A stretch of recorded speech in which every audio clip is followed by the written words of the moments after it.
Eccomi qua ragazzi, ritorno dopo qualche giorno di pausa. La pausa è importantissima. Qui in Oregon le scuole sono finite, quindi comunque ci siamo presi 2 o 3 giorni con le bimbe anche per fare qualcosa tutti quanti assieme. Poi io ve l'ho detto, qui in Oregon l'estate è corta, l'inverno è lungo, quindi quando arriva il sole bisogna sfruttarlo. Sinceramente aggiungo anche, me ne abbiamo già parlato se mi seguite, che dal punto di vista della Juventus mi sembra che in questo periodo ci sia un po' il rischio di ripetere sempre le stesse cose, fare gli stessi nomi e insomma credo che sia importante anche offrirvi qualcosa di diverso o ogni tanto prendersi anche una pausa. Poi, dato che di mestiere faccio una cosa completamente diversa e per me YouTube è una passione, un hobby, è uno sfogo per chiacchierare un po' con voi, insomma non ho quella pressione di avere le views e vi assicuro che per quelli che lo fanno tutti i giorni tanto di cappello, perché sono anche molto bravi a mantenere il loro pubblico concentrato e comunque attivo e partecipante. Quindi io farò del mio meglio, ve l'ho già detto, se ogni tanto d'estate non ci vediamo, non ve la prendete, ma comunque sapete che poi torno. Oggi voglio fare un'eccezione, perché questo è un canale sulla Juventus e rimarrà un canale dove si parlerà ovviamente nella maggior parte dei casi di Juventus, però la nostra scuola del cuore vive all'interno di un sistema calcio che inevitabilmente va a influenzare tutti. E allora oggi, invece di discutere di Sorloth, che ne abbiamo già parlato, la telenovela Colomani o l'ennesimo nome di mercato che da qua fino a fine estate ce ne saranno centinaia, credo che sia giusto fermarsi un attimo e provare a capire quello che è successo oggi. Adesso il video arriverà domani ovviamente, però quello che è successo oggi è un qualcosa di importante, perché qualcuno vi dirà che è cambiato tutto, che c'è stato il ribaltone e che finalmente il sistema è stato spazzato via. Sarebbe bello oggi potersi raccontare questa novità, però la realtà, almeno per come la vedo io, è molto diversa, perché la vera notizia di oggi non è che ha vinto, sorpresa sorpresa, Giovanni Malagò, non ce l'aspettavamo, devo dire, è una di quelle cose che ci ha sconvolto. La vera notizia è che ancora una volta, purtroppo, e dico purtroppo, ha vinto il sistema. E questa, per chi ama davvero il calcio, è probabilmente la notizia più amara. Io vi invito, come sempre, a lasciarmi il vostro commento, nel senso, non vi chiedo neanche più di iscrivervi, eccetera, quello lo lascio a voi, sapete come funziona, però mi interessa un vostro commento, perché sono sicuro che ci sarà qualcuno che ha un'idea diversa dalla mia, e qua è benvenuta, l'importante è sempre esprimerla con educazione, ma siamo qua proprio per il confronto. Per me questa è l'ennesima vittoria del sistema. Poi c'è chi magari vedrà Malagò con un'ottica diversa, però io la vedo così e quindi vi esprimo e vi do anche la mia di opinione e cercherò di supportarla con le mie motivazioni. Come sempre so che se ne parlerò poco, perché oggi fa molta più news e molte più views per chi fa questo di mestiere, ovviamente ne abbiamo appena parlato, parlare di mercato, degli attaccanti e del prossimo nome che sarà accostato alla Juventus, ed è una cosa normale, perché anche noi siamo persone che comunque vivono di passione e di attualità. Però se uno ama veramente questo sport, indipendentemente dalla fede calcistica, che sia per Juventus, Milan, Inter, Napoli, quello che è, credo che oggi abbia il dovere quantomeno di fermarsi un secondo, sedersi e riflettere. Io, lo sapete, vivo negli Stati Uniti e con un mondiale che praticamente si sta giocando qua in casa, perché la partita più lontana da me è a Seattle, che comunque è 3 ore di macchina, che sapete che per gli Stati Uniti è come andare a bersi un aperitivo. Beh, allora forse perché ce l'ho in casa sento ancora di più questa situazione del mondiale e dell'Italia vicina a me, perché continuo a vedere il Qatar, abbiamo visto la Bosnia, il Canada, la Svizzera e penso che comunque l'Italia mi manca. E mi dispiace, perché a me il mondiale piace, io lo dico senza problemi, se andate indietro negli altri video io l'ho sempre detto, a me il mondiale piace, a me piace vedere la nazionale italiana, mi piace quell'atmosfera, che poi per questo mese e mezzo, adesso il mondiale più lungo, riesce comunque a mettere da parte le rivalità dei club, soprattutto in un sistema calcio italiano dove sappiamo ancora quanti disastri ci sono con tifoserie, eccetera, eccetera. Io vi assicuro che qua in America, per quanto mi riguarda, quello che ho visto è il più lontano possibile da quelle immagini vergognose che abbiamo in alcuni momenti comunque degli ultras italiani, che non sono solo in Italia, sono in Inghilterra, eccetera, ma in alcuni stati i problemi per la maggior parte sono riusciti a contenerli e in parte a risolverli. In Italia siamo un po' indietro, però a parte questa parentesi, io non mi vergogno a dire che per me il mondiale resta una delle più belle manifestazioni, una delle più belle del calcio. Questa, ripeto, è un'opinione personale. Io lo so che arriverà qualcuno e mi spiegherà che il livello si è abbassato, concordo, mi spiegherà che il calcio è cambiato e che una volta era diverso, concordo, ma questa è una cosa normale del calcio, una cosa ciclica, il calcio cambia, andiamo a vedere gli anni 20, 30, 40, 50, eccetera, eccetera, sapete com'è, e io do ragione a queste persone, però resta il fatto che noi siamo qui per la terza volta di fila a guardare il mondiale degli altri. E se dopo così tante delusioni siamo ancora fermi allo stesso punto, allora forse bisogna anche avere il coraggio di andare un po' più in profondità, di non dire semplicemente, beh, non ci siamo andati per la terza volta consecutiva e andiamo avanti, eccetera, eccetera. Perché io credo che Andrea Abodi abbia scoperto sulla sua pelle una verità molto scomoda, cioè che il sistema calcio non si può cambiare dall'esterno. E questo è un qualcosa, ragazzi, che è terrificante. Cioè, il sistema calcio si può cambiare solamente se tu ci sei già dentro, se tu sei dentro a questa casta. Al di fuori della casta, e vi ripeto, Abodi l'ha scoperto, lo sapeva già, però quantomeno ha cercato in maniera concettuale di fare un tentativo, però l'ha scoperto. Il sistema calcio non si cambia dall'esterno. Quindi, dopo l'ennesima delusione della nazionale, anche lui aveva alzato i toni. Aveva parlato di un possibile commissariamento, anche se sappiamo come funziona e avevamo capito che era un qualcosa di difficile, anche se per me in quel momento era l'unica strada possibile, però avete visto cosa è stato il risultato, commissariamento non si poteva fare. Lui aveva fatto anche capire che serviva una riflessione profonda e che forse mi sembra anche un po' diminutivo, diciamo che sicuramente era arrivato il momento di cambiare strada. Dopo così tanti fallimenti, dopo così tante situazioni in cui non siamo riusciti a produrre nulla di nuovo, mi sembrava ovvio che fosse arrivato il momento di cambiare strada. Però un ministro, come sappiamo, può fare pressione, può lanciare il messaggio, può anche esporsi in prima persona, cercare di smuovere le acque, però non può sostituirsi agli organismi sportivi. Soprattutto, ragazzi, non può fare una rivoluzione se quelli che dovrebbero cambiare sono gli stessi che quel sistema lo hanno costruito. Gli stessi che lo hanno sostenuto, continuando a rappresentarlo negli anni, mettendoci la faccia mai, perché tutte le volte che avete visto che c'è stato un problema, Gravina ha puntato il dito, non ha mai fatto mea culpa davanti alle telecamere, e quindi è impossibile sconfiggere un sistema dove alla fine quelli che ci sono dentro rimangono sempre dentro. Perché il punto fondamentale, secondo me, è proprio questo. Le persone che vanno a eleggere i vertici del calcio sono parte dello stesso sistema. Io lo so che voi lo sapete, però qualcuno magari non conosce bene come sono queste dinamiche all'interno della FIGC, come si elegge il presidente, eccetera, eccetera, eccetera. Se avete visto, comunque tutti i presidenti, le leghe, le associazioni, i dirigenti fanno parte dello stesso sistema. E allora diventa molto difficile aspettarsi una rivoluzione che in questo momento non è che fosse necessaria, non c'era alternativa. Ragazzi, non c'era alternativa a questo sistema. Poi, ripeto, purtroppo, lo sapete bene come funzionano i sistemi. Noi ci lamentiamo sempre dell'Italia, ma vi assicuro che è così praticamente ovunque.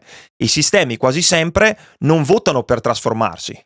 Votano per sopravvivere e andare avanti e rimanere seduti sulle proprie poltrone. Perché un sistema andrebbe a votare se stesso o contro se stesso per trasformare se stesso, con il rischio poi di non essere più non solo pagato, ma di essere il rappresentante di un certo tipo di sistema? Non ha senso, è un controsenso enorme, e infatti è il sistema che va cambiato. Non si può cambiare il sistema dall'esterno.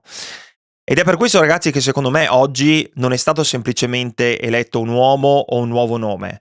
Oggi è stato rieletto lo stesso sistema e lo stesso equilibrio che c'era prima.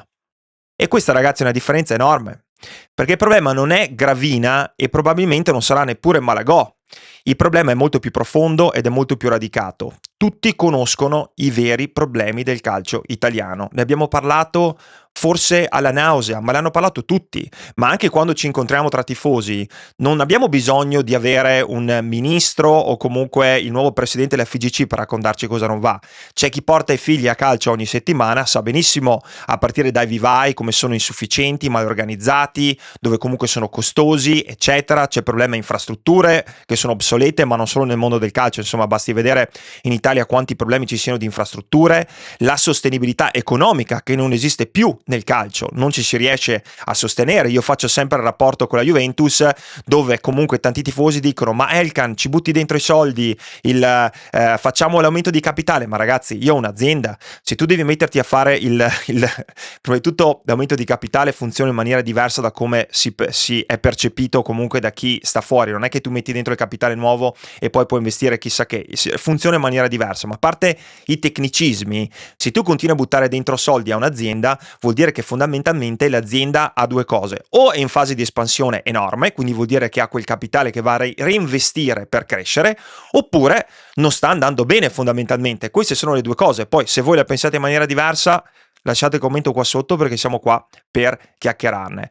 Però oltre a quello, che sappiamo che non funziona nel sistema calcio, dove non c'è sostenibilità, c'è una frammentazione politica all'interno del sistema, dove la Juventus sappiamo che è uscita, perché noi sì, abbiamo dei rappresentanti, ma dopo la fine del governo Agnelli, come sappiamo bene, noi siamo scomparsi dal punto di vista politico. E poi c'è una mancanza di visione comune all'interno della FIGC. Cioè questa diagnosi mi sembra chiara veramente da anni. Quello che manca però è la volontà di pagare il prezzo del cambiamento, perché ragazzi, pagare significa perdere consenso, significa andare a perdere potere, significa dover prendere delle decisioni e anche delle posizioni che saranno impopolari, e magari andare ad accettare di attraversare anni difficili, però costruendo qualcosa che alla fine dia un prodotto migliore, abbia da offrire qualcosa di migliore, ma soprattutto abbia un risultato migliore, visto che finora, se prendiamo la nazionale italiana, il risultato non c'è, non esiste, non c'è un risultato nazionale italiana, ma come quello, sistema Mondo Calcio Italia è un sistema fallimentare. Vi ripeto, la conversazione è aperta, quindi io potrei dire anche delle stupidaggini. Siamo qua perché questo è un mio sfogo personale che ho fatto dopo questi 3 giorni che mi sono riposato, mi sono preso la briga comunque di andare a pensare a queste cose.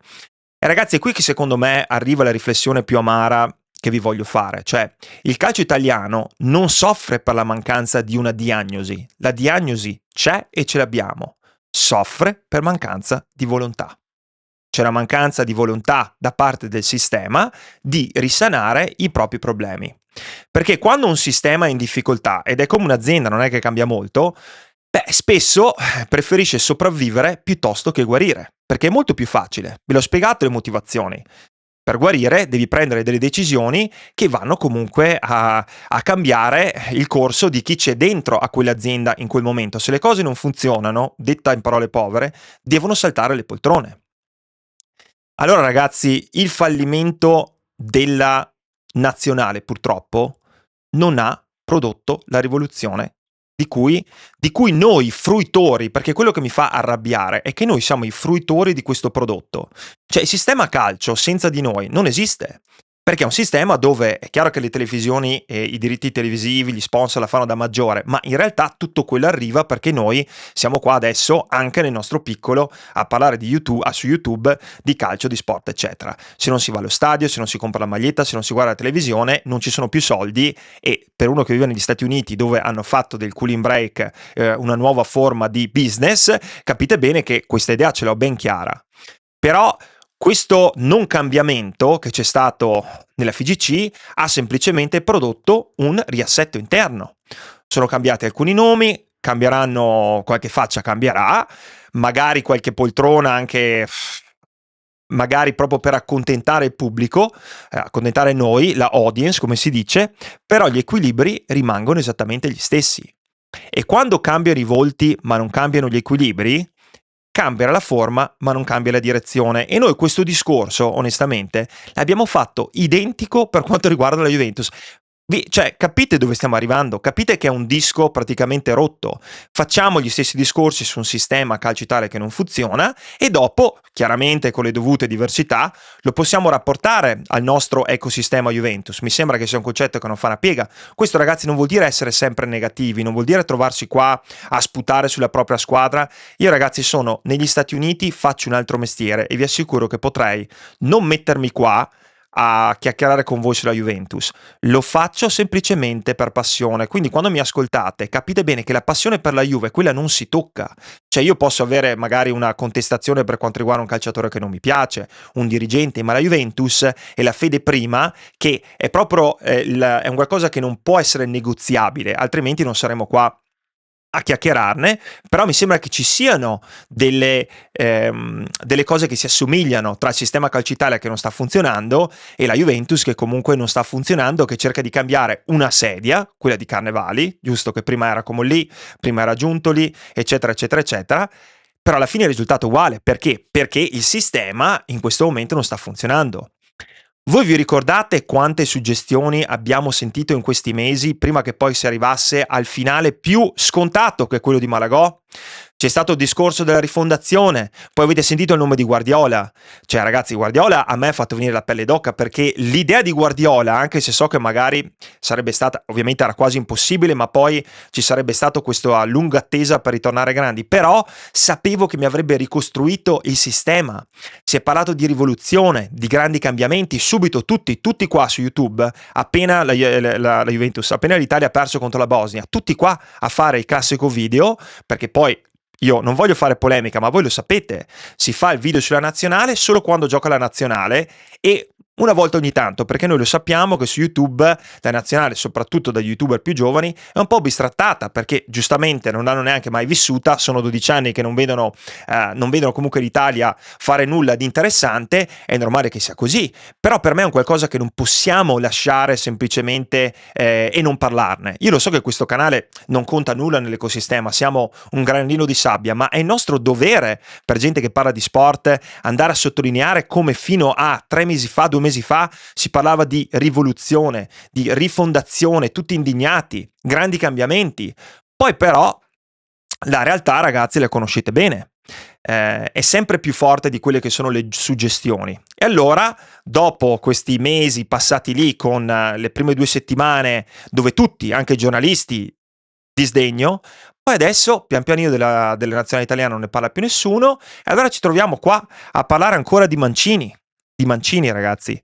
Mancini, sì, certo, ci ha portato l'unico trofeo, quel famoso europeo, dove tutto è andato, diciamo, tutte le stelle si sono allineate, tutti i pezzi del puzzle si sono allineati, perché sappiamo bene come a volte cosa succede. Anche una squadra che era mediocre, media come quella di quell'Italia, quando però si crea quell'atmosfera dove Mancini, Vialli, che ovviamente non possiamo dimenticare, hanno creato un ecosistema, beh, quello può andare oltre anche le qualità singole dei calciatori, e quello sicuramente a Mancini va dato. Però anche se Mancini non aveva creato la crisi e l'aveva ereditata, perché il problema sicuramente non è stato Mancini, però anche lui, dopo aver mancato il mondiale, aveva lasciato la nazionale nel pieno delle qualificazioni per andare poi in Arabia, e quella scelta secondo me è una scelta che io non potrò mai dimenticare. Lui ha abbandonato la nave in un momento di difficoltà dopo un fallimento importantissimo, quando comunque eravamo in fase di qualificazione per la prossima competizione. Poi sappiamo com'è andata, è arrivato Spalletti, poi Gattuso, eccetera eccetera, il resto è storia ed è tutto comunque così.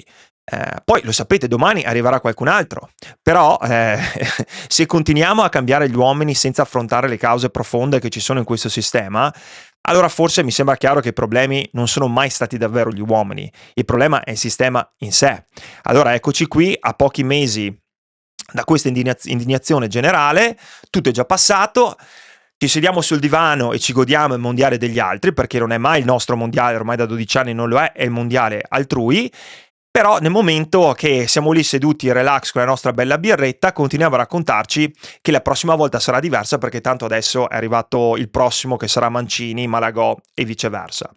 Però la verità, ragazzi, è che noi tifosi questo sistema non lo votiamo, cioè noi che usufruiamo di questo prodotto calcio, che è un prodotto scadente, scusate se ve lo dico, però noi non abbiamo voce in capitolo, non lo votiamo, non lo eleggiamo, e spesso, soprattutto, questa è la cosa più importante, non ci sentiamo nemmeno rappresentati da quelli che sono lì, perché quantomeno alle elezioni delle politiche italiane, per quanto tu possa vincere o perdere, però la cosa positiva è che alla fine tu sei parte di una percentuale che ha votato. Qua non abbiamo voce in comune.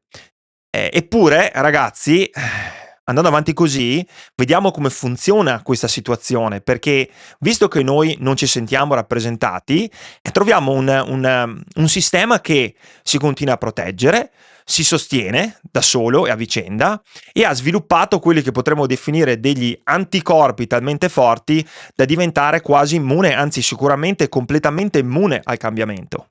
Secondo me serviva qualcosa di molto più profondo, servivano delle scelte che devono essere forti, servivano soprattutto servivano dei professionisti nuovi, anche gente giovane, con idee, gente fuori dal sistema e qualcuno disposto anche a perdere qualcosa oggi per andare a costruire qualcosa domani, perché a questo punto l'Italia, ragazzi, dal punto di vista del calcio, non ha nulla da perdere.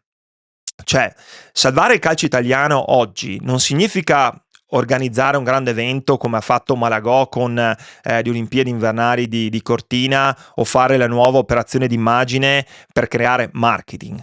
Salvare il calcio italiano oggi significa avere il coraggio di andare completamente a demolire certe logiche che devono essere demolite dall'interno e poi ricostruire con calma, con pazienza, perché a questo punto la fretta non c'è. Cioè l'idea che l'obiettivo sia il nuovo mondiale vuol dire che non abbiamo capito nulla. L'obiettivo non è il nuovo mondiale, l'obiettivo è andare a ricostruire le infrastrutture. Partire da zero, i punti li abbiamo già elencati, ci sono all'inizio di questo video ma ci sono anche nei video precedenti. Quindi allora ragazzi, io non credo che a questo punto nelle elezioni di oggi, di ieri, abbia vinto Malagò e abbia perso Abodi. Credo semplicemente che ancora una volta purtroppo abbia vinto questo sistema, che è un sistema che non vuole cambiare, agli altri corpi, e credo che questa sia la notizia più triste che potevano darci in questo momento, perché i sistemi raramente si vanno a suicidare, si proteggono e quello italiano, ancora una volta, ha scelto di andare a proteggere se stesso invece di andare a fare la cosa che era più logica, cioè autodistruggersi e permettere alla gente come noi che soffriamo di questo prodotto scadente di ritornare un po' a credere, di ritornare a avere quella voglia di seguire la nazionale, ma soprattutto di credere in un sistema che poteva cambiare, ha avuto l'opportunità di cambiare e ancora una volta ha deciso di non farlo. Quindi, scusate se mi sono dilungato, lasciatemi la vostra opinione, questi sono temi caldi che ovviamente porteranno anche a un confronto, spero non a uno scontro, spero sempre a un confronto educato, però sapete che su questo canale a noi non interessa molto quello che dicono gli altri, facciamo le cose un po' come vogliamo noi e penso che non parlare oggi delle elezioni di Malagò è un errore e anzi avrei voluto che tutti su YouTube avessero per un giorno parlato della stessa cosa, perché secondo me queste sono cose comunque importanti che ad oggi sono anche più importanti di quello che è il nuovo acquisto della Juventus, e scusatemi se io ho questa opinione o il non acquisto perché stiamo ancora aspettando. Comunque un abbraccio, ci sentiamo in questi giorni, iscrivetevi al canale mi raccomando, lasciate un like e come sempre, cosa più importante, forza Juve.